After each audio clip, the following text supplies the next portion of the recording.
มาเบิ่งเฮือนพี่น้องอายุ100 กว่าปีพี่น้องคนเกาหลีใต้ก็จะอนุรักษ์รักษายังอยู่ในสภาพเดิมๆพี่น้องเฮามาเบิ่งนำกันว่าโครงสร้างคนสมัยก่อนเขาจะเอาหยังแดมาเฮ็ดเฮือนในสภาพแบบนี้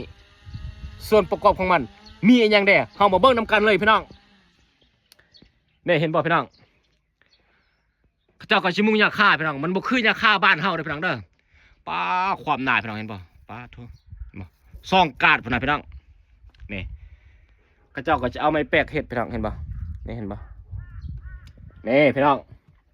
เขาเจ้าเอาดินมาผสมเฮ็ดปูนพี่น้องแล้วเอาหินนี่มาก่อพี่น้องเป็นฝ้าเฮือนเป็นกำแพงพี่น้องเห็นบ่นี่ป้าโถหินนี่เขาเจ้าเอามาใส่หุบพี่น้องนี่อันนี้เป็นทางในเฮือนในพี่น้องเด้อเห็นป่ะนี่เห็นป่ะนี่เอาหอมบะมุนนำกันเลยพี่น้องทางหน้าพุ่นแหละเอาทางนี่ป้าโคตรสะอาดเลยพี่น้องบ้านแห่งนี้นี่น่าจะมีฮอด200 ไปหลังคาเฮือนพี่น้องแต่ว่าบางหลังคาก็ยังมีคนอยู่พี่น้องนี่เขาเจ้ามาเฮ็ดเป็นบ่อนท่องเที่ยวเนาะให้คนมาส้มนี่ก็เป็นหินเนาะอันนี้แต่ว่าบ่ได้ใส่ปูนพี่น้องเอามาเรียนกันเลยนี่อันนี้ก็เงินอีกแบบนึงพี่น้องเห็นบ่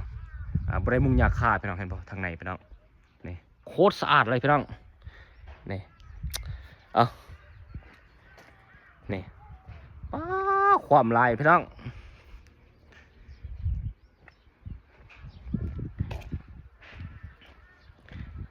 อันนี้นะชิเมนน้ำเนาะก็เจ้าขุดเอาน้ำนะพี่น้องเห็นป่ะ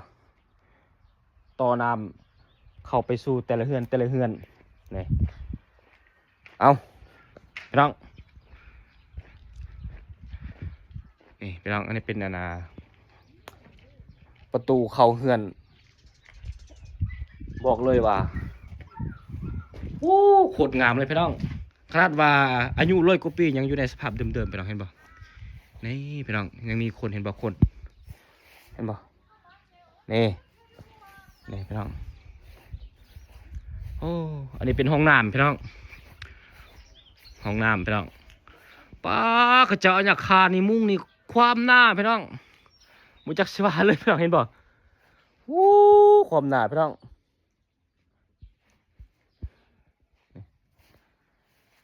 เงินที่ว่าอายุ100 กว่าปีพี่น้องเอา